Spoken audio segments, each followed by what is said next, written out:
There's not many truly, like, if you put effort into the universe, I think it's Newton's second law, right? Equal and opposite force. People always say, oh, I wish I had something to work on. You could work hard on anything. It can be the most jackass thing. You can work hard on, I don't know, whittling twigs. But if you truly work your ass off, it's difficult for it to have a negative impact on your life. Maybe you'll end up with an Instagram page, the best Instagram page on twig whittling. And who knows, right? My point is that it's very hard to find truly negative energy that's directed in a semi-positive direction. It's hard to say I'm working my ass off at X and it's made my life worse. You know, you're not doing anything, and you're asking the question, hoping I'm going to give you some magical answer that's going to allow you to be motivated forever. But motivation isn't real. Everyone says this. Motivation is not real. Discipline is real. I do not feel like training, but I still train because I'm a disciplined individual. You don't get to go through life only doing the things you feel like doing. Do you know who gets to do that? Women. Beautiful women. Beautiful women get to do what they feel like doing. As a man, you have to do the things you're supposed to do, because what we said earlier is absolutely true. It's player versus player, my friend. Now, if I wake up, I've already got this massive head start over you in life, in nearly every genetic gift, plus all my finances, plus my network. And I wake up and I decide, even though I don't feel like working, I'm going to work my ass off. And you wake up way down there, a peon, and you can't be bothered to work. What chance do you have against men like us? You don't stand a chance. You can't get the girl. We'll take the girl off you. We'll bankrupt your ass. We'll kick you out your house. You name it. You don't stand a chance. Now, if you're going to wake up and look in the mirror and understand that you're absolutely and utterly crushable, that you're a rabbit and that lions exist, and that's not going to motivate you to do something about it, then you're a lost cause. And there's no point in asking us a question. You know exactly what you need to do. If you want to stay killable, then stay killable. But I can't live that way. I would refuse to live that way. It's a disgrace to my bloodline. It's a disgrace to my parents who struggled to raise me for me to be anything other than the best version of myself. That's honor. I have honor to my last name and to my ancestry. It would be disgusting for them all to have fought saber-toothed tigers so I can wake my lazy ass up all day and ask on YouTube how I can stop being a...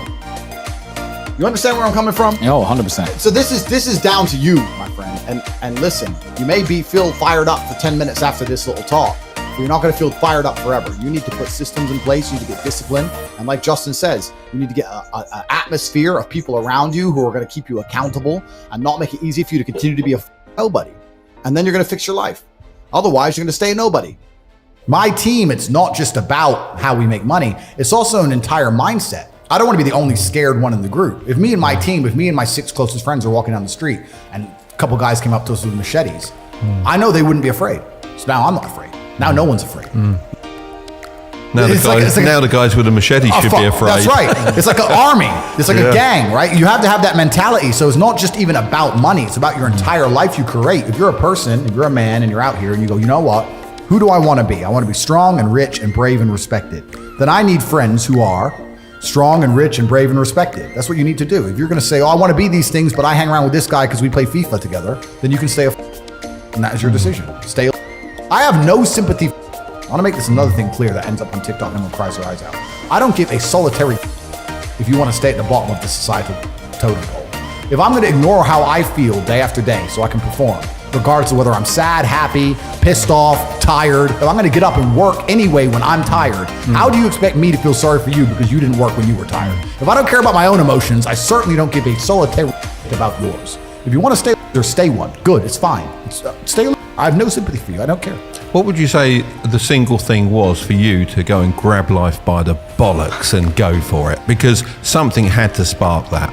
I was instilled with a duty for a very long time to honor my ancestors through achievement. And I was told from a very young age that the only thing your ancestors are interested in is achievement. Even to this day, when I do podcasts, people repeatedly talk about my father.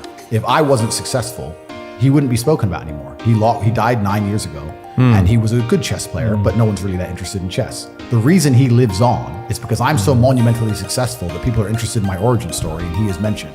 The reason I will live forever is because my son will be so monumentally successful that they'll talk about how he could have been such a perfect specimen of man, how he was raised, and they will mention me. If you give about your ancestry, and if you give a about your family, and you're not a selfish person, and you want them to exist out in the ether for reality, for the eternity of reality, it is your duty to be successful. That's why I got Dad to start the YouTube channel, because it's kind of commemorating you forever. People Completely. can look at that. Am I on my way?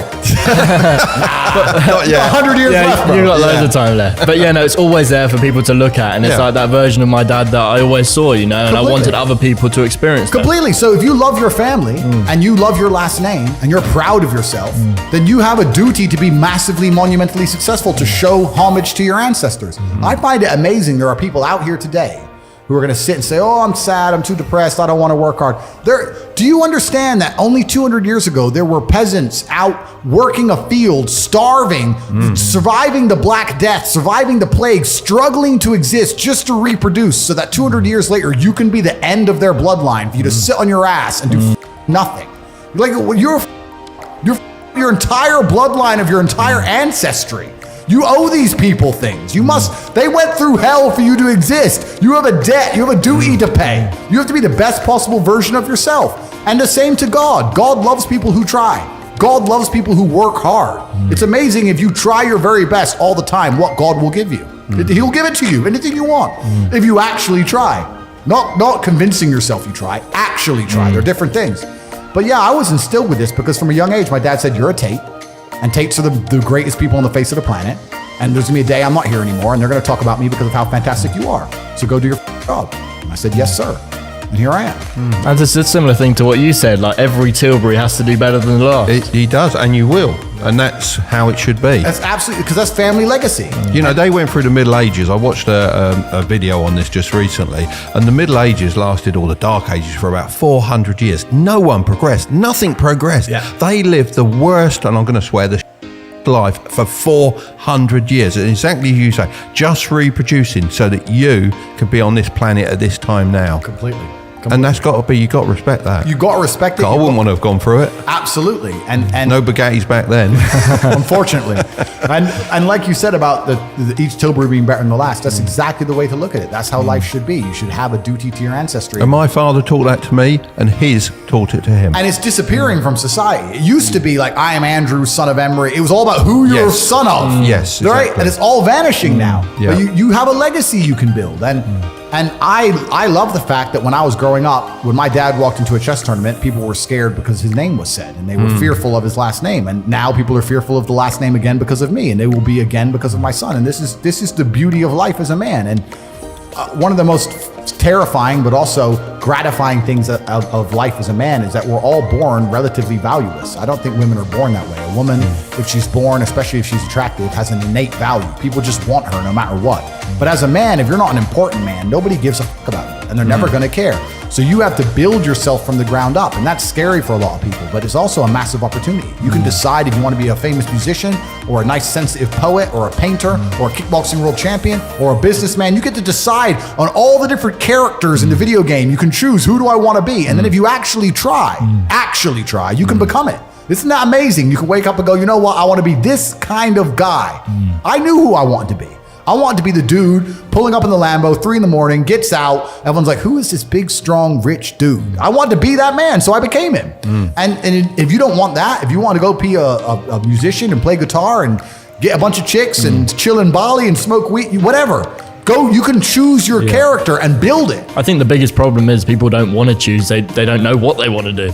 And they can't figure out how to do it. And also, they think they've got to know everything about what they want to do before they can even start. So, like, when I went into business, I didn't have a clue what I was doing. And most don't. Yeah. Most are winging it to a certain degree. Oh, yeah, and completely. you learn as you go. That's how you do it. You don't have to know. No one knows everything. So how are you ever going to know enough to start? But the school system teaches you, like, if you get something wrong, there's only one right answer rather than lots of correct answers. Well, the educational system's designed to make people into slaves, which is part of the propaganda. It really grinds my gears.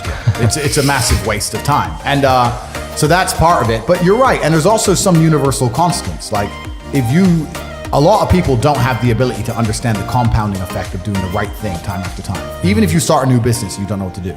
I guarantee if you're always on time, if you're a builder and you're always on time, take the basic, Just be on time. Yeah. Over time, you may think, oh, I'm just on time, no one notices. Trust me, across 10 years, that's the difference between being a successful builder and not being a successful builder. Well, the thing is, we expected you to be late today, but you were early.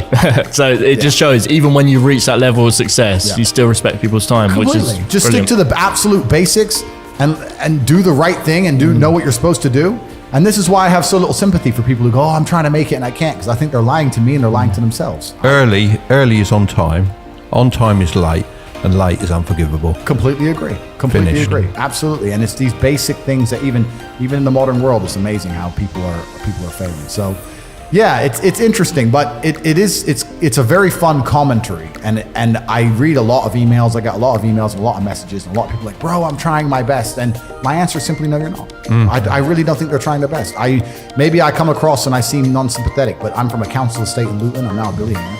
And it's because I actually tried my best. Do they just not know what their best is? Are they in the quagmire of everyone being like them, and they think they're doing a little bit better than everyone else? But you know what's funny? What's funny is this. If you were to take somebody who says, I'm doing my best, I'm really trying, and you were to get an exact schedule of their last week and find all the times they've wasted time, you'd say, look, you've wasted time. You know what's actually amazing? Most of those people are not even self-reflective enough to go, you're right, I'm not trying my best. You know what they'd say? Well, I have to rest sometimes. Well, I have to have a social life. Well, they'd be so arrogant because they're arrogant. I had to do my Facebook. Yeah. No matter, you'd even show them, here's where you've, well, I have to, oh, you're crazy. And then they go back to being a loser. That's the amazing thing. You can drag them to the water, but they won't drink it. It's just beautiful. They always feel like they're doing everything, rather than like a successful person feels like they're not doing enough. You nailed it. They have no self-accountability, and you're right. A lazy person thinks he's working too hard, and a successful person thinks he isn't working hard enough. And we're doing 20 times the work they are. And we're like, oh, I could have done more, could have done this. Oh, I missed that today, can't miss that again. Oh, I should have taken that call. I should have flown there. I should have. We have guilt about it. They don't give a solitary. And even if you pointed it out to them, they'd sit there and go, oh yeah, and they'd make some excuse for it. It's the brutal arrogance of people. It's truly brutally arrogant. I encourage absolutely everybody who finishes this podcast to go to your website and learn something. You should go and educate yourselves. These people are sitting here and they're teaching you. You've watched the entire thing. You understand there's knowledge. Are you just going to turn it off and just go back to being a dumb? That's a great call to action, isn't it? But it's true. Yeah. It's true. It's like, if you're not going to take any action at all after 2 hours of being educated, then you're going to just stay. Yeah, 100%. That's the reality.